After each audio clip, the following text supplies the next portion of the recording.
Just giving everybody a few minutes to come on board. Welcome, everyone. Instagram folks can see me. We're trying to get YouTubers up.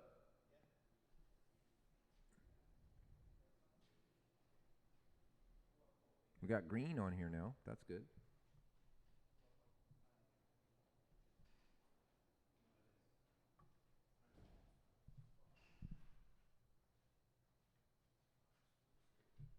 A 45-second delay? That's crazy.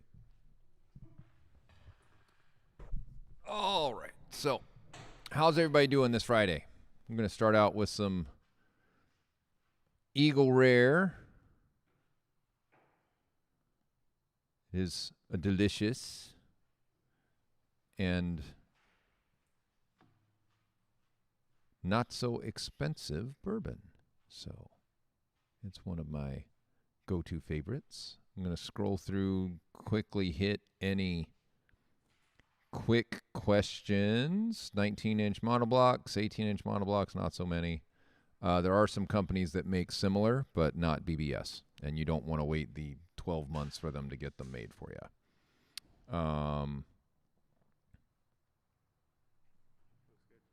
Love all the haters in here today. That's fantastic. Why don't you all go pound sand?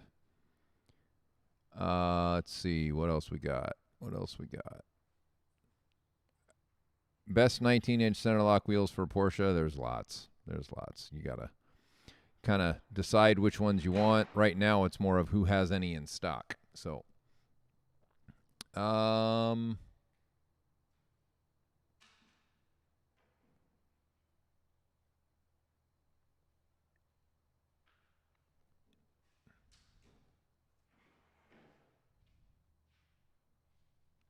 right. So we spent the last few Whiskey Fridays, number of them, going over educational materials and all this kind of good shit. So, wanted to talk about kind of why. Why? It's a big, deep question. Why? Crazy. So, really been stressed out, not been feeling overwhelmed, all that kind of good stuff. Haven't been wanting to go to the racetrack.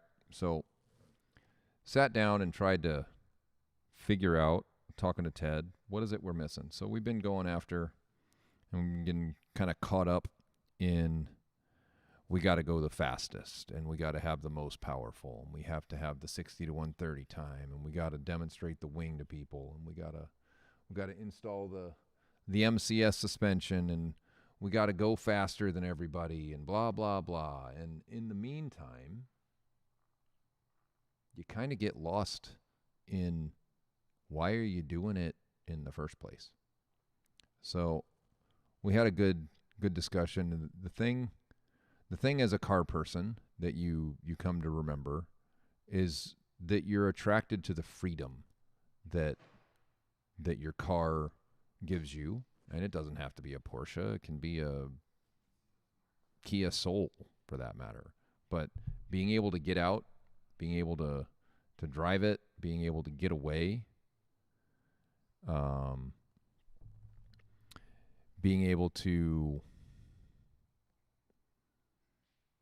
escape for a little while, that's kind of the why we drive. We recently put a video that we've had for a while that was put together a number of years ago that we never really published on our YouTube channel called Why We Drive. And beautiful locations all around Western Washington.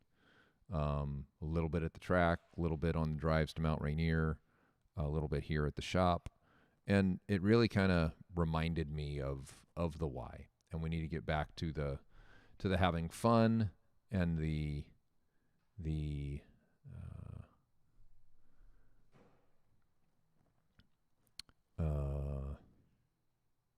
the reasons why we try to do this. So let me get to some of your questions.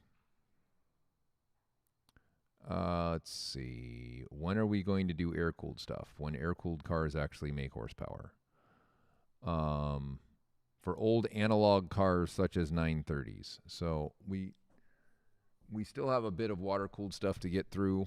We've been asked repeatedly, when are you going to make stuff for air-cooled cars? And there are some parts that we sell now that work fine for air-cooled cars.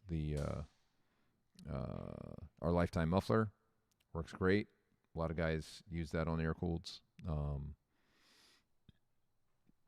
Some of the connectors for headers, we've been asked to make headers. We're potentially looking at our 997 resonance intake being used on an air-cooled platform. It has to be a pretty high specific horsepower output to make it worthwhile. So we'll see. Let's see. Yeah, Ryan's looking for 18-inch 5-lug monoblocks. We've got some sitting over here in a stack that are owned by another gentleman. They were mine, and I sold them to him a while ago. I believe that if there were enough people interested, BBS would make them again. But you're talking about at least 20 sets to get them interested. 20 sets of wheels is a big ask. Let's see what else we got.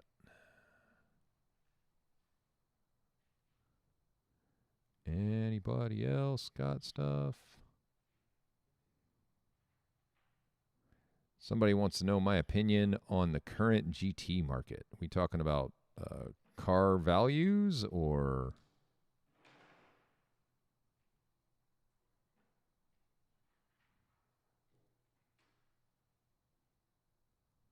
Sell them to me. They're not mine to sell. They're a customer's. Yes. So, Turf, why are air-cooled low horsepower? Well, a 3.2 liter makes about 200 horsepower to the wheels. A 3.6 liter air-cooled makes maybe 240. 997 GT3 makes 350. You have to have a certain amount of 10% gain, which would be huge on a 997 GT3, right? It is huge. It's like 35 to 40 horsepower. On an air-cooled car, that might be barely 20. So it's kind of one of these things you gotta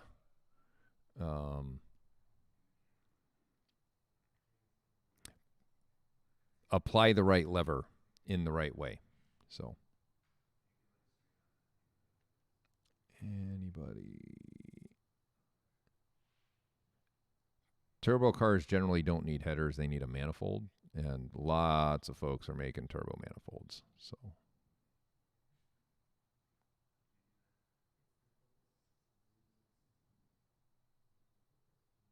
how likely is it looking that your 991 GT3 stuff will work on the 992 platform? In general, it will. We are waiting for a first look to make sure that it's similar to the Speedster. European cars have a monitored GPF. We're working on a way to deal with that, including a high-performance GPF, gas particulate filter, combo with a catalyst. So yes, we do believe that the 991 GT3 stuff will work on the 992. When do you expect to have headers and exhaust for the 992 GT3? This seems to be a very common question. And since we don't have a car, it does make it a little bit hard to answer. So once we know and that the headers that we have will work, we will have them available right now. So you could buy them now, and you're probably pretty close to having them good to go.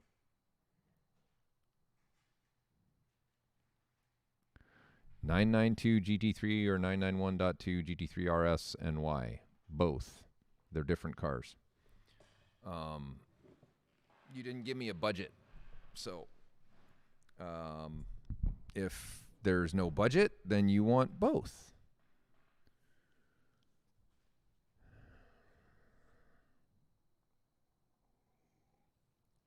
What's up, Gabe? Good to see you, brother.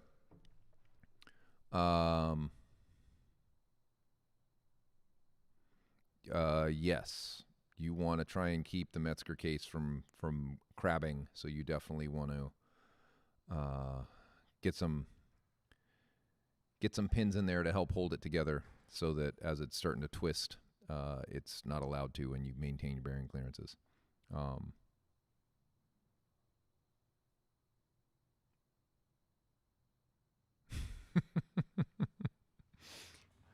Be careful, Ryan. He's going to come steal your bumper. So yeah, this week was a challenge. COVID supply chains are a pain in the ass. Cars are a pain in the ass sometimes. We had 997 GT3, the white one. I don't know if you guys can see it. I'll show you over my shoulder over here. That one in the back there. It went to the track, performed flawlessly. Customer was super happy with it. Pulled hard against all the 991s and was gapping them down the straight. It's a 4.2 liter with a resonance intake and all kinds of good stuff in it. To be able to get it to that point, this car was fighting us constantly. It puked out power steering lines, and then it popped a coolant line, and then it popped the radiator plug out of it. It seriously did not want to leave the building. So luckily, Charles stuck with it, got it done, got it across the line. Customer was able to pick it up. We even washed it because power steering fluid and dirt and dyno and all this kind of crap didn't look great, so got it washed.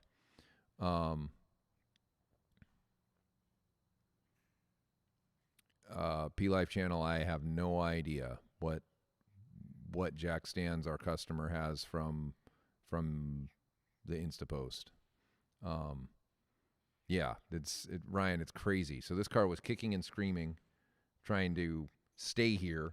We finally got it out, and now it's fantastic. So we're gonna currently it's got a Cobb tune on it. We've gotten it as good as it can be with a Cobb tune. It's making right at about 460 wheel horsepower on our dyno, which is pretty stout. That's sitting. One of the things that's interesting, it does not have an electric power steering pump. That one does, but the white one does not. At least not yet. So we're working to get an electric one in that one. We're going to be working with an OEM calibrator. Nice thing about the 997s, they've been around for a while, and the ECU is a known quantity. So finding an ability to tune it with the things that you need to do isn't so hard, at least not as hard as it was 5 years ago. The guy we've been talking to, we haven't talked to yet, but he's doing a lot of really neat stuff in BMWs. He's got 1100 horsepower F90 M5s running on the stock ECU. He's an OEM calibrator, which is great. So he's got all the tools. He knows how to find stuff. It's easy peasy for him. So we're excited to be able to get all the maps open, find the things that are limiting, because we've been getting some, when we were tuning it on the Cobb, when we'd reset the battery and get the car on the dyno, it would show us glimpses of 485, 488 when you hold it steady state at 8,000 RPM. So if we can get a Metzger making 485 wheel horsepower naturally aspirated, that would be freaking killer. Now, that does go back against the let's just do this to have fun. Let's just go drive cars. Let's not worry about it. But yes, Taboo PC. And how much boost is he running? He can't make 1500 on the stock ECU on a GT car. He's taken the math out of it to be able to do that. But appreciate the info.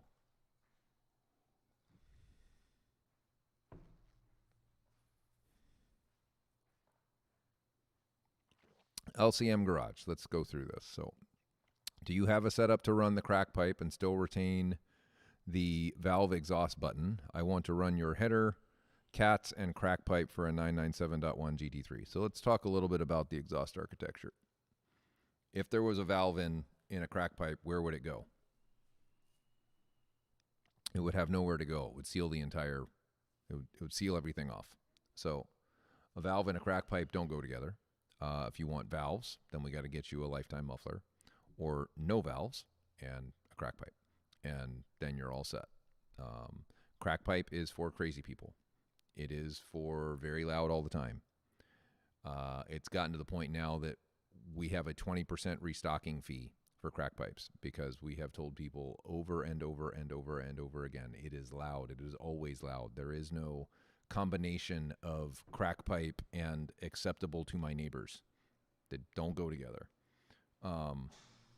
The black muffler, street headers, perfect streetable combo. Perfect. Car sounds good.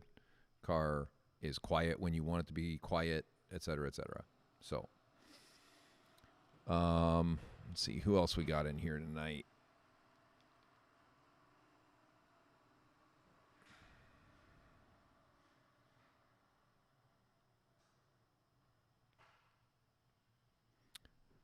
Let's see. So, yeah, we covered the GT2, or sorry, the 992 GT3.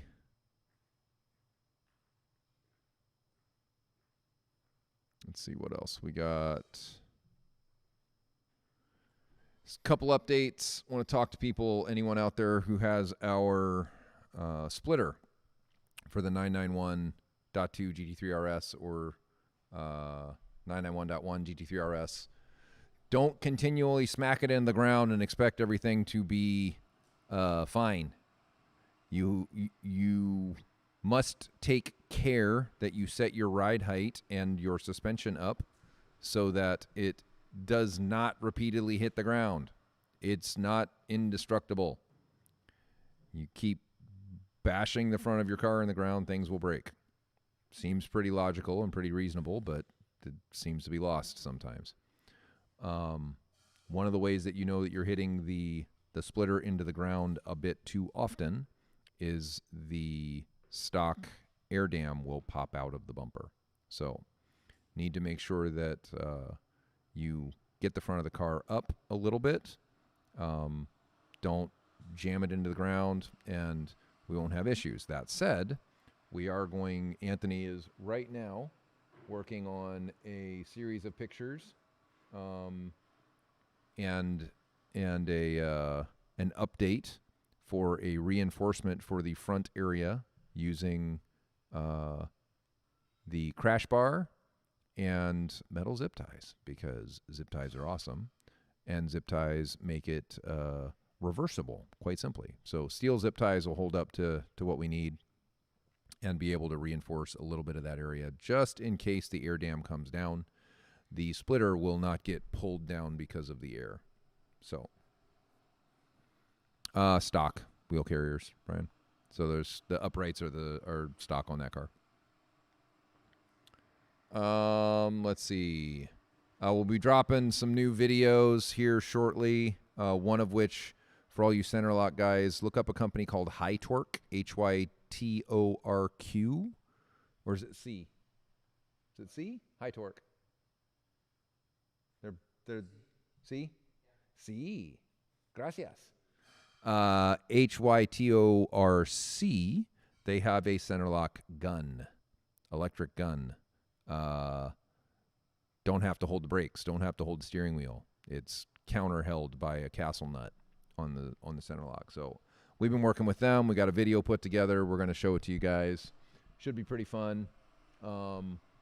If and when High Torque releases this product with the center lock nuts, it will make changing your tires on a center lock car a beautiful thing, a super easy thing. So torques it all the way to the torque, backs it off, then torques it again. It's super killer. You guys will see that. That's Skunk Works stuff. What's up with the red 993 in the background? That is a car that we'll talk about later. That's been here a long time. And it is owned by a good friend of ours in the Middle East. And we are finishing up my 993 before we work on this one so that we can get all the kinks ironed out. There's a lot of stuff going on with that car, but more about that in the future. Do you guys tune anything for E85? It's not super necessary for E85 in a street car or in a naturally aspirated car isn't quite worth the squeeze, in my opinion, just because of the complication with it. You got to drain the tank. You got to make sure it's truly E85. It's cheap for race gas.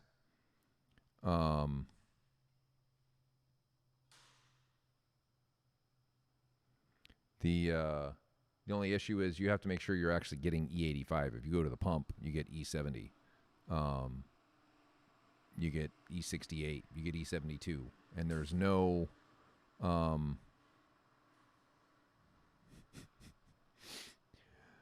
there's no flex fuel sensor in the car to be able to monitor the alcohol content. So you end up not knowing what you're going to get. Roadrunner Kuwait. How does the crack pipe compare to side deletes and a center muffler? How does a match compare to a flamethrower? Crack pipe is full-on RSR craziness. Crack pipe was designed for cup cars, race cars, lightweight, loud all the time, makes power, screams its bloody head off, and smacks you around and doesn't care if you don't like it. Side deletes in a center muffler is calm, cool, collected, keeps the valves, keeps the drone out of the car, is loud when you want it to be, but is not crazy. And honestly, if you're looking at side deletes in a center muffler, I'd tell you get our street headers first. The note is better. You get power. You power is a pressure wave, or horsepower comes from pressure. Sound is a pressure wave. When you get more power, it sounds better. So, getting street headers on the car and getting extra power is probably a good first start. And then we've got the Marines and the Navy going after each other here.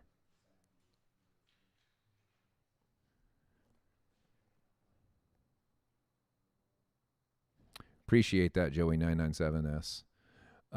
Just left the dealer, 992 GT3 on order and 3-pedal, expecting late year delivery. I'll get mine October 22nd, so we'll be ready. We're going to be scanning everything on that little car, trying to get everything ready to go as soon as we can. 3-pedal wing, I assume. If so, we'll have all kinds of good stuff for you.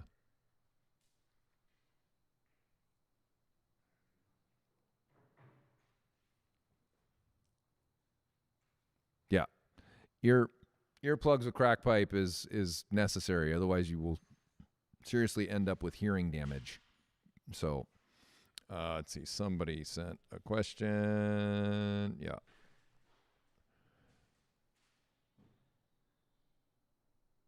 All right. So, what's everybody's plans for the weekend? You going to the track? You going to go on a drive? You going to cars and coffee? You going to drink some whiskey in your backyard? You going to stand on your head? Yeah, Ryan, that's what I'm seeing too. I see that extra dual element in there, and it's open. It does look like the RS is going to have active aero. Would be my guess. Hey, what's going on, Kevin? Good to see you on here, my friend. Got all my crack pipe bros here. You guys all heading out for when's the next race car party? Ah, nice. Going to Streets of Willow for Mother's Day.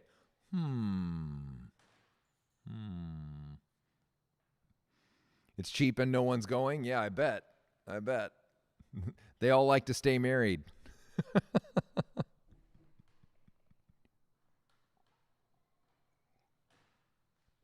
Absolutely. Get all those suspension arms dialed in right.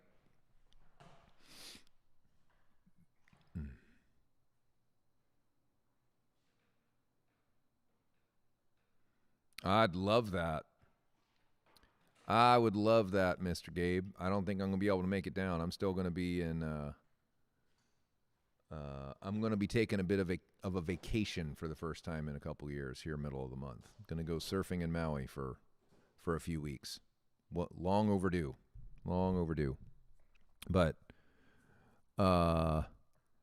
we can possibly get Ted down there, join you guys down at Auto Club Speedway. You wouldn't want me to try and keep up with y'all. You actually know how to drive. I'm kind of a slacker. I need to make all these cheater parts so that I can go fast.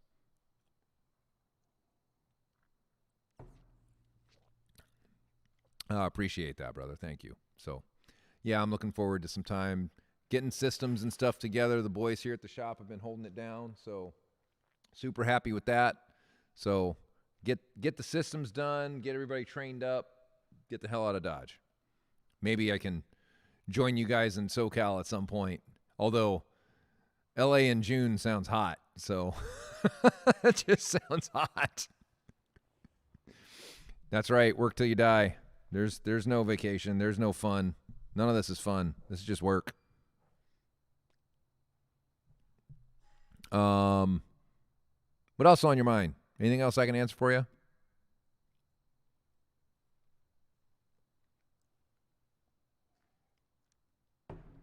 Enjoy what we got. Enjoy what's going down. Enjoy these wonderful machines that we spend so much time with. Whoa, this is taking a turn. Now we're only liking really young girls. This has gone sideways on me. What's going on here? This is a family show. What are y'all doing? Yeah, right. Where are the moderators? What are we talking about here? Who's moderating this crap?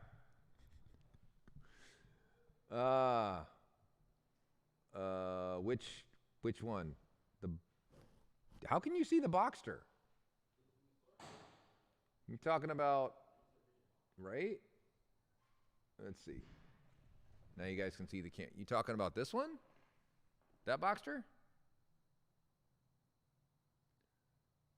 So that one's waiting. The Boxster, let me flip this back. Boxster is waiting on a couple things to finish up. Thank you. Boxster is waiting on its 4.7 liter to finish up. We are... Oh, you're too kind. Look at you guys. You guys filling my head with all this craziness that I'm pretty. Stop it. Boxster's waiting on its 4.7 liter in sequential. 4.7, a couple things that we found in the 991.2, and I don't want to scare anybody. It needs to be reinforced. The case halves, depending on loading, they'll crab a little bit, and change bearing clearances, and you can end up killing bearings. Yes, it is a Hollinger sequential going in there. And the crazy thing, Ryan, this is an autocross car. So 4.7 liter naturally aspirated GT3 engine with a sequential that will probably never realistically see more than third gear. But this is a passion project of one of our customers, and it competes against turbocharged S2000s and all kinds of craziness in SCCA National Autocross. So it needs the love. It runs on a Bosch Motorsports ECU. So we got to redesign the transmission mounts for the sequential. That's something that's in the works. And then they'll all get redone. Somebody else had a question. I'll come back to the heat shielding one.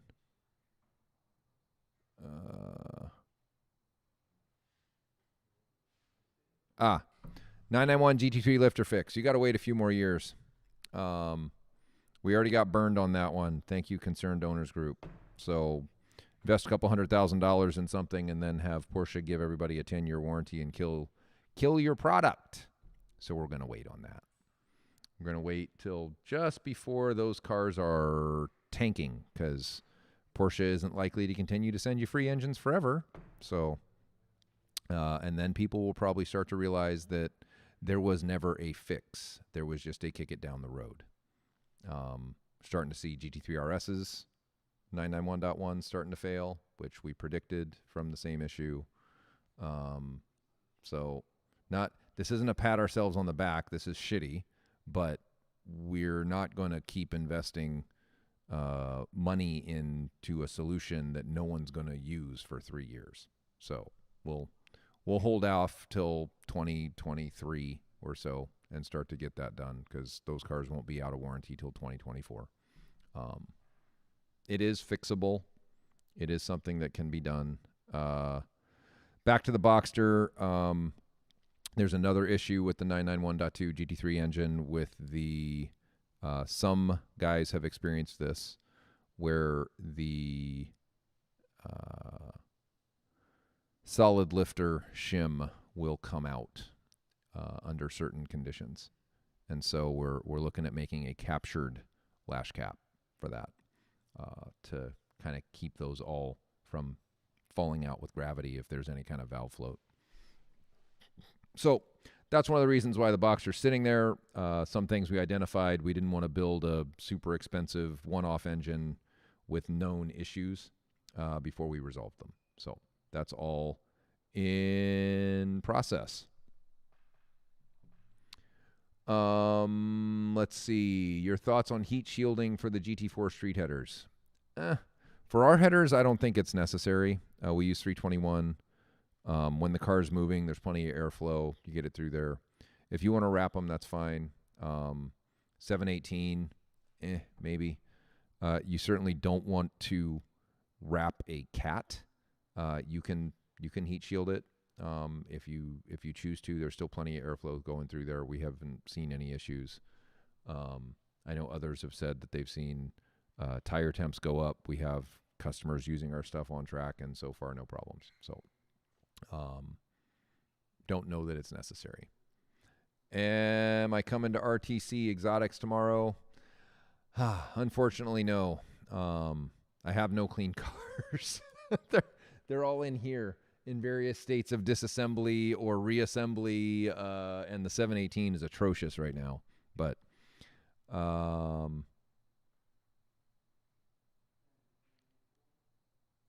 oh, Gabe has nothing to worry about. Gabe should drive that car until it explodes and then drive the next one in and just keep blowing up the engines as long as it's on Porsche's dime. He's got plenty of time. So, do the GT2 RS street exhaust void the warranty? GT2 RS street exhausts in the United States do not void the warranty. None of the emissions components are changed. Check your jurisdiction. Depending on where you're at, some of the more draconian Porsche locales can have an issue with changing the tires away from what the car came with. So it's up to you. The exhaust is easy enough to change back before a Porsche dealer sees it if you wanted to, especially on a 2RS. It's like maybe 45 minutes and everything gets put back to stock. Sure sounds fun. The Ink and Hell Street is super fun. GT4 muffler update. Mr. Chuck D has had a rough couple weeks, so we've been giving him some time, been giving him some space. He's been helping his family. Wife had some major surgery, so she's been getting back on her feet. He's not been sleeping great, so we've been trying to help him get back there, and he is the caretaker of the 718 GT muffler. So it's done as far as drawing goes. We have quotes. We just need to decide if we're going to get all of the parts or some of the parts. So this is a conversation for next week.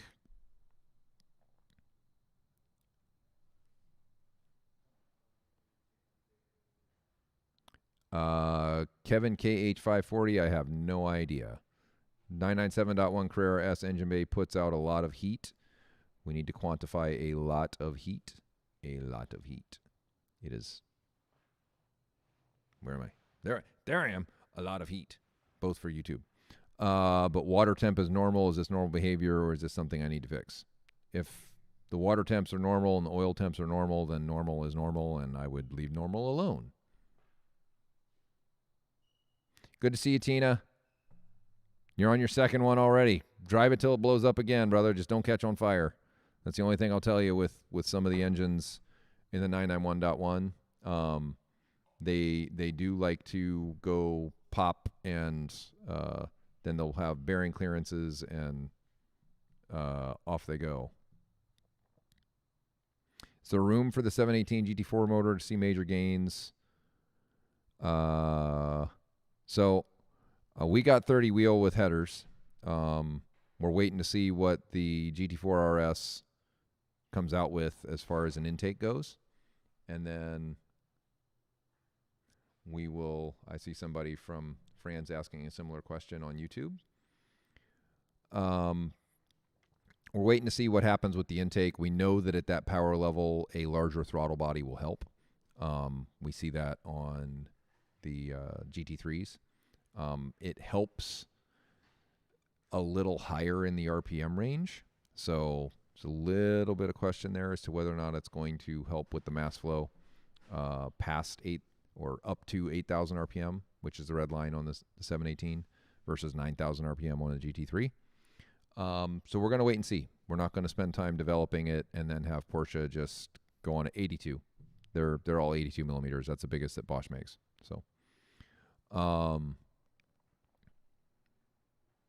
So yeah, we'll see how it goes. We're pretty sure that we're talking to M Engineering, have been trying to get some callbacks, some answers from our tuning partners. They've been very busy with roll races and all the rest.